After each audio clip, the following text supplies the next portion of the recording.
ان کو ختم کیا جائے۔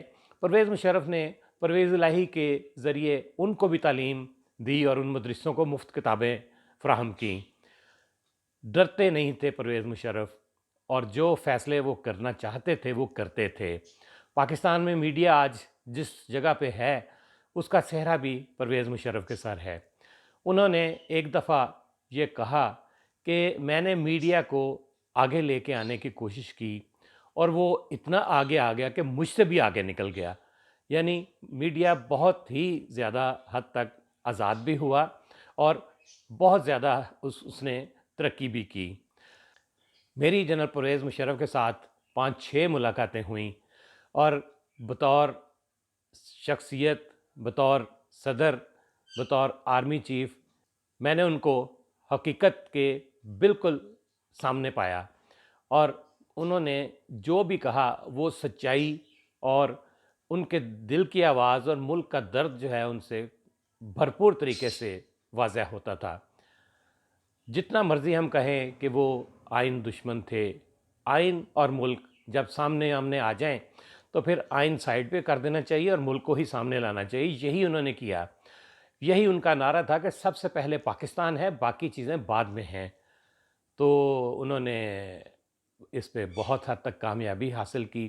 مجھے آج بھی یاد ہے کہ ایک فنکشن میں گورنر ہاؤس میں لاہور میں وہ فنکشن تھا، میڈیا کے ساتھ انٹریکشن تھا، ٹونی بلیئر اس میں موجود تھے، اور ایک پریس کانفرنس کی جنرل پرویز مشرف اور ٹونی بلیئر نے۔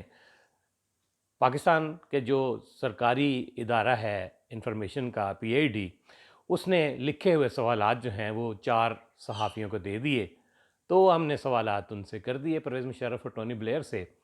تو جب پریس کانفرنس ختم ہوئی تو میں پرویز مشرف صاحب کے پاس گیا اور ان سے کہا کہ جنرل صاحب، ہماری زندگی کا یہ آخری موقع ہے کہ ٹونی بلیئر اور پرویز مشرف اکٹھے ہمارے درمیان موجود ہیں، اور ہم اس یادگار لمحے کو کیمرے میں قید کرنا چاہتے ہیں۔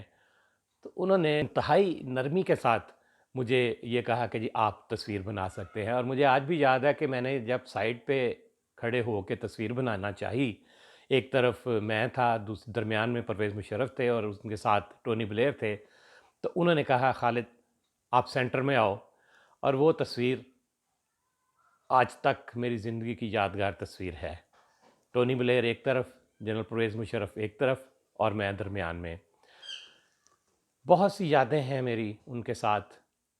اور ایک دفعہ جب راولپنڈی میں انہوں نے کھانے پہ بلایا صحافیوں کو، تو شیخ رشید اس وقت وزیر اطلاعات تھے، انہوں نے مجھے خاص طور پہ کہا کہ جی آپ نے بھی چلنا ہے۔ اس وقت افطاری کی ہم نے وہاں پہ، اور پھر نماز پڑھنے چلے گئے۔ میں آج تک نہیں بھولتا کہ جنرل پرویز مشرف نماز پڑھنے کے بعد واپس آئے تو انہوں نے پلیٹ اٹھائی اور جہاں بوفے لگا تھا وہیں سے اپنا کھانا لینا شروع کر دیا، حالانکہ پروٹوکول کے مطابق جنرل پرویز مشرف کو اپنی سیٹ پہ بیٹھنا چاہیے تھا اور ان کے جو وہاں پہ منتظمین تھے ان کو سرو کرنا چاہیے تھا، لیکن انہوں نے کہا کہ جیسے تمام صحافی یہاں پہ موجود ہیں اور میرے مہمان ہیں تو میں اپنے مہمانوں کے ساتھ ہی یہ خود ہی سرو کروں گا اور خود ہی کھانا لوں گا۔ کسی طرح کا ان میں تکبر نہیں تھا، غرور نہیں تھا۔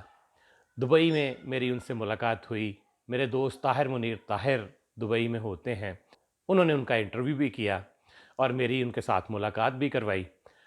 جنرل پرویز مشرف بھولتے نہیں تھے، ان کو میں نے یاد دلایا کہ جی وہاں گورنر ہاؤس میں میری آپ سے یہ ملاقات ہوئی تھی، تو انہوں نے فوری طور پہ کہا جی ٹونی بلیئر کے ساتھ مجھے آج بھی یاد ہے کہ آپ سے میری ملاقات ہوئی تھی۔ دور تک دیکھنے کی صلاحیت رکھتے تھے وہ، یہی وجہ ہے کہ جب ان سے اقتدار چھینا گیا، ان کو استعفیٰ دینے پہ مجبور کیا گیا آئین کی بالادستی کے لیے، تو انہوں نے اپنی آخری تقریر میں کچھ الفاظ کہے جو آج تک صحیح ثابت ہو رہے ہیں۔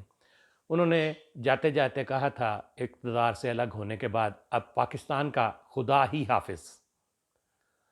اس وقت ان پہ بہت تنقید کی گئی کہ یہ وہ کیا الفاظ استعمال کر رہے ہیں، لیکن وقت نے ثابت کیا کہ اس کے بعد پاکستان قرضوں میں جکڑا، اس وقت کے بعد پاکستان معاشی طور پہ بدحال ہوا، اس وقت کے بعد پاکستان میں اخلاقی گراوٹ جو ہے وہ سب کے سامنے آئی۔ جس طرح سیاستدان آپس میں لڑے، ایک دوسرے سے الجھے، اور سب سے پہلے پاکستان کو بھول کر سب سے پہلے اپنی ذات کو مقدم رکھا انہوں نے، وہ کوئی بھی اس کو نظر انداز نہیں کر سکتا۔ اور پاکستان کی قیمت پر یہ سیاستدان جو ہیں وہ اپنی کرسی کو بچانے کے لیے اقدامات کرتے آ رہے ہیں اور آج بھی کر رہے ہیں۔ آج عمران خان اپنی ہی سیٹیں چھوڑنے کے بعد دوبارہ ان کو حاصل کرنے کی کوششوں میں ہیں، لیکن اب ان کے پاس ایسی حکومت ہے اس وقت ملک میں جو ان سے چھینی گئی سیٹیں جو انہوں نے خود چھوڑیں ان کو واپس دوبارہ دینے کے لیے کسی بھی قسم کے عملی اقدامات کرنے کو تیار نہیں۔